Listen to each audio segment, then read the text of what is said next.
नमस्कार. मराठी पाककला या चॅनलमध्ये आपल्या सर्वांचं खूप खूप स्वागत. आज आपण साठ्याची करंजी करणार आहोत. तोंडात विरघळणारी आणि अगदी खुसखुशीत अशी ही साठ्याची करंजी कशी करायची ते पाहूया. चला तर साहित्य पाहूया.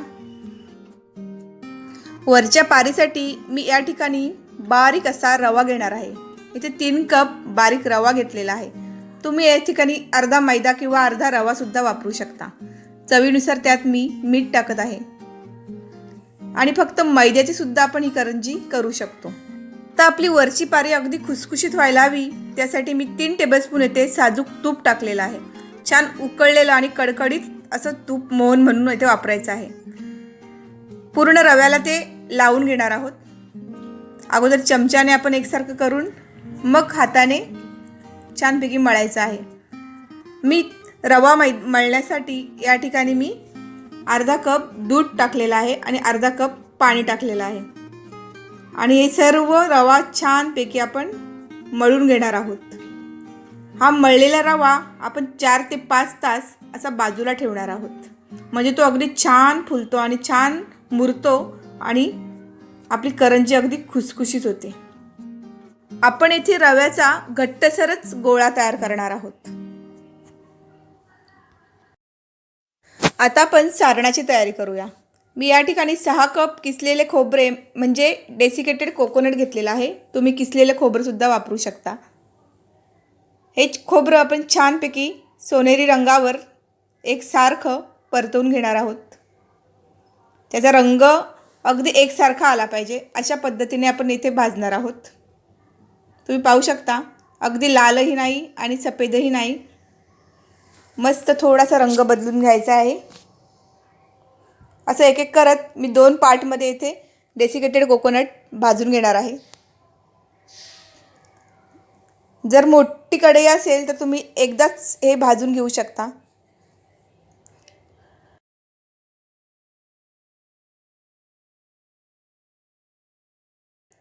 यानंतर त्याच कढईत मी 3/4 कप खसखस भाजून घेणार आहे.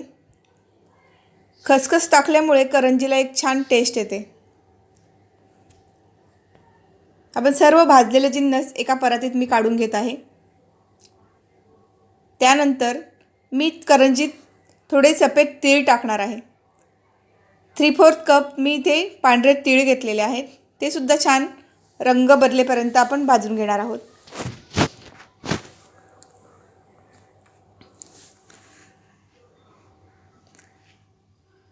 आता आपण 3 टेबलस्पून मी चारोळीसुद्धा याच्यात टाकणार आहे. ते सुद्धा मस्तपैकी भाजून घेतलेलं आहे. आता कढईत 1 चमचा साजूक तूप घेते. त्यात मी बदाम छान सोनेरी रंगावर भाजून घेणार आहे. येथे मी अर्धा कप बदाम टाकलेले आहेत. आपण करंजीच्या सारणात बदामची खडबडीत अशी पावडर तयार करून घेणार आहोत. अगदी पावडरसुद्धा नाही म्हणून मी येथे परतवून घेतल्यामुळे ते खूप आपल्याला सोपं पडतं. त्याच तुपामध्ये मी अर्धा कप काजूसुद्धा त्याच प्रोसिजरने मी परतवून घेणार आहे. थोडा काजूचा रंग बदलला का काढून घेऊयात आणि काजू आणि बदाम याची छानपैकी आपण मिक्सरला पावडर करून घेणार आहोत. पावडर अगदी रवाळच ठेवायची आहे. थोडं आणखी तूप टाकून घेते. आता मी यात बारीक रवा टाकते. आता तो सुद्धा तुपामध्ये छान परतवणार आहे. आता करंजीचं सारण हे आपण आपल्या आवडीनुसार करू शकतो. ज्यांना खोबरं जास्त हवं असेल त्यांनी खोबरं जास्त टाकायचं किंवा ज्यांना रवा जास्त आवडतो तर रवा जास्त टाकू शकता. मी या ठिकाणी खोबऱ्याचं प्रमाण जास्त वापरलेलं आहे आणि रवा थोडासाच वापरलेला आहे. आता प्रत्येकाच्या आवडीनुसार तुम्ही ठरवू शकता. मी अजून 3 टेबलस्पून तूप टाकलेलं आहे. आता मी थोडासा मैदासुद्धा त्याच्यात ॲड करणार आहे.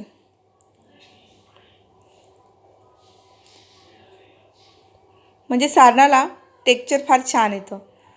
मैदा पण असं मस्तपैकी तुपामध्ये खमंग भाजून घेणार आहोत. जसं आपण बेसन लाडूला बेसन भाजतो त्या पद्धतीनेच आपण येथे मैदा तुपात छानपैकी भाजून घेणार आहोत.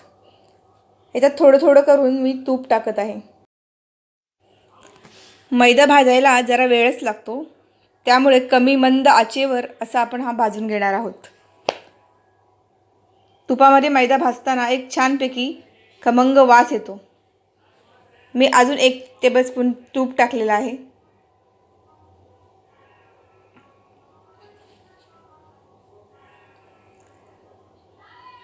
छान सोनेरी रंगावर आपण मैदा भाजून घेतलेला आहे.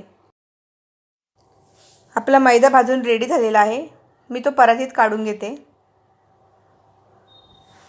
मैद्यामुळे काय असं एक छान कन्सिस्टन्सी येते आपल्या सारणाला. आणि रवा, मैदा आणि खोबरं याची चव पण खूप अप्रतिम लागते. तुम्ही तुमच्या आवडीनुसार कमी जास्तसुद्धा हे करू शकता. आता मी काजूची पूड करून घेतलेली आहे.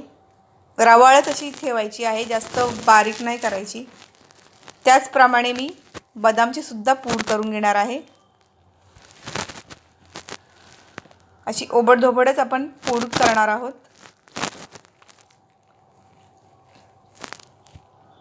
अगदी मोठंसुद्धा ठेवायचं नाही, नाहीतर करंजीच्या सारणातून एखादा बदाम किंवा काजूचा तुकडा येऊन आपली करंजी फुटू शकते. तर मध्यमच अशी पूड आपण तयार करून घेणार आहोत.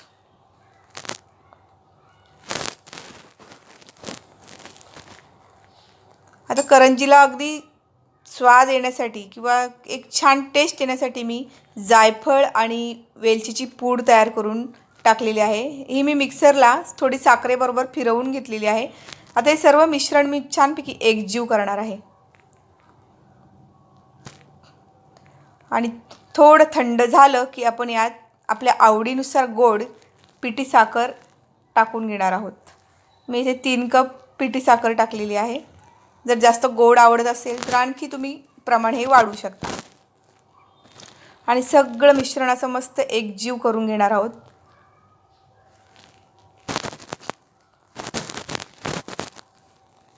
अशी गुठळ्या राहायला नकोत म्हणून आपण हातानेच सगळं एकसारखं करून घेणार आहोत. आणि थोडं चवीला मीठ टाकणार आहोत. मीठ जास्त पण टाकू नये. आता हे सर्व रेडी झाल्यावर मी थोड्या मनुका तुपात परतवून घेते आणि त्यासुद्धा मी करंजीच्या सारणात ॲड करणार आहे.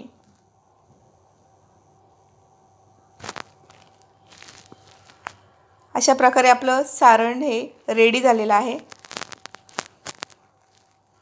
अशा पद्धतीने तुम्ही सारण करून बघा, खूप छान टेस्ट येते. आता आपण 5 ते 6 तासानंतर मी हे पीठ छानपैकी मुरलेलं आहे. पण रवा असल्यामुळे अगदी कडक असा गोळा तयार झालेला आहे. तर तो आपण आता मऊ करून घ्यायचा आहे आपल्याला. तर मी काय करणार आहे, खलबत्त्यात मी छान थोडासा कुटून घेणार आहे. थोडंसं कुटलं तरी ते मस्तपैकी मऊ होतं. आणि हाताने थोडं मळायचं म्हणजे पांढरा शुभ्र असा हा गोळा तयार होतो. आता करंजीला लावायला आपण साट्याची तयारी करूया. मी ते 3 टेबलस्पून साजूक तूप घेतलेलं आहे. जसं लागेल तसं आपण हे टाकू शकतो. त्यातच मी 3 टेबलस्पून कॉर्नफ्लॉवर ॲड करणार आहे. आणि हे असं छानपैकी फेटून घ्यायचं आहे. तर आपल्या तुपाचा कलर चेंज झाला पाहिजे. म्हणजे अगदी आपण व्हिप क्रीम कसं तयार करतो त्या पद्धतीने हे तयार झालं पाहिजे. पांढरं शुभ्र असं साठा तयार करून घ्यायचा आहे. आता साठा कसा लावायचा, आपण एक एक करंजीची पोळी तयार करून घेणार आहोत. आपल्याला 3 हवे असतील तर 3 करू शकतो, 4, 5 जसं आपल्याला हवं त्या पद्धतीने आपण ह्या पोळ्या तयार करून घ्यायच्या चपातीच्या आकाराच्या. मी इथे 5 पोळ्या तयार करून घेतलेल्या आहेत. एकावर एक मी आता ठेवून याचा साठा लावून घेणार आहे.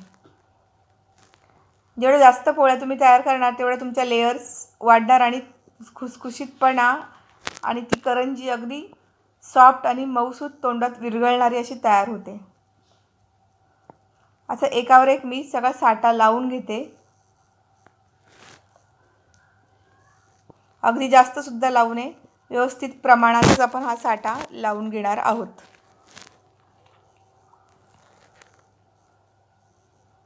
कारण की आपण मैद्यात किंवा वरच्या सारणात तूप अगोदर ॲड केलेला आहे, त्या हिशोबानेच आपण तो साठा त्या करंजीवर लावून घ्यायचा आहे.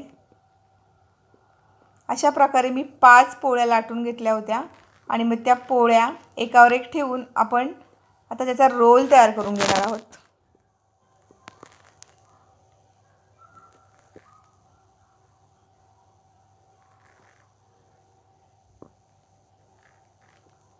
अगदी घट्ट असा, आतमध्ये हवा राहिली नाही पाहिजे अशा पद्धतीने आपण हा रोल तयार करून घेणार आहोत.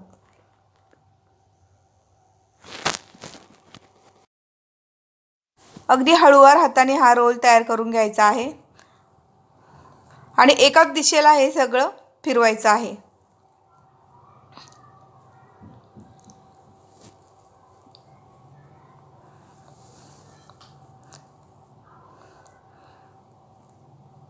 पूर्ण हाताने असं लाटण्यासारखं गोल गोल न फिरवता फक्त वरून एकदाच खाली आणायचे. अशा पद्धतीने हा आपला रोल तयार झालेला आहे. आता जेवढ्या आकाराच्या आपल्याला करंज्या त्या पद्धतीने आपण त्याच्या लाट्या तयार करून घेणार आहोत. माझ्या इथे सर्व लाट्या तयार करून झालेल्या आहेत.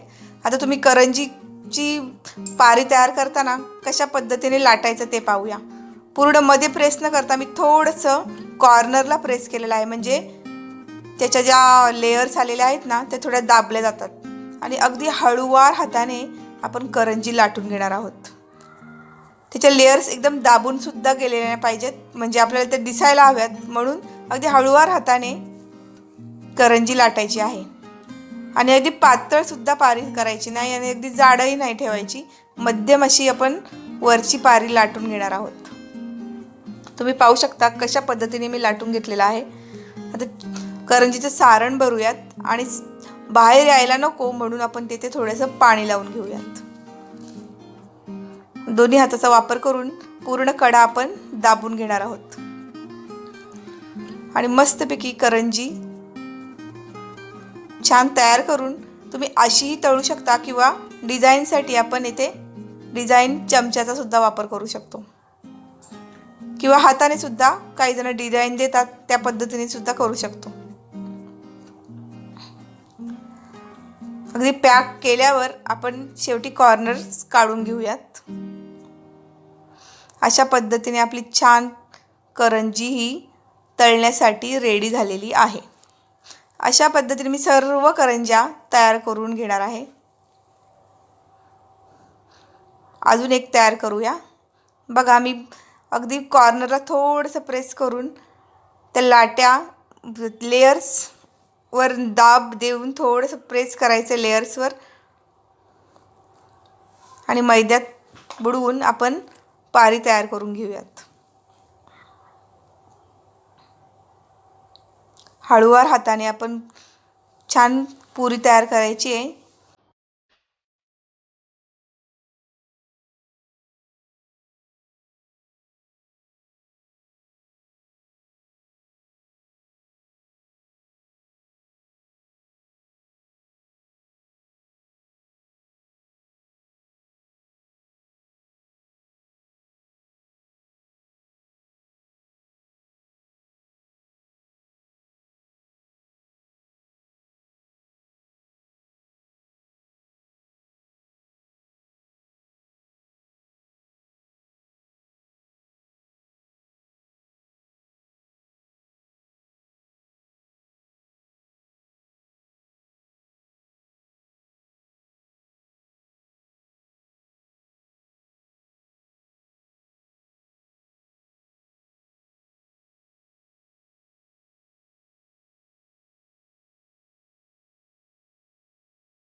माझ्या इथे सर्व करंज्या रेडी झालेल्या आहेत. करंजी बुडेल एवढं आपण तूप घेऊयात किंवा तेल वापरूयात आणि झाऱ्याने एका साईडला छानपैकी तेल किंवा तूप उडवून घेऊयात. उडवल्यामुळे अशा लेयर्स ओपन व्हायला मदत होते आणि त्या लेयर्स आपोआप सुटतात. आणि करंजीच्या लेयर्स अशा दिसायला लागतात, म्हणून या पद्धतीनेच तळायचं आहे. तुम्ही पाहू शकता किती छान लेयर्स आलेले आहेत आपल्या करंजीला. आता तुम्हाला मी करंजी छान तोडून दाखवते, आतपर्यंत लेयर्स कशा दिसत आहेत बघा. पाहू शकता किती सुंदर अशा लेयर्स आलेल्या आहेत. अशा प्रकारे अगदी सोप्या पद्धतीने आपली साठ्याची करंजी रेडी झालेली आहे. माझी ही रेसिपी तुम्हाला जर आवडल्यास लाईक आणि सबस्क्राईब करायला विसरू नका. धन्यवाद.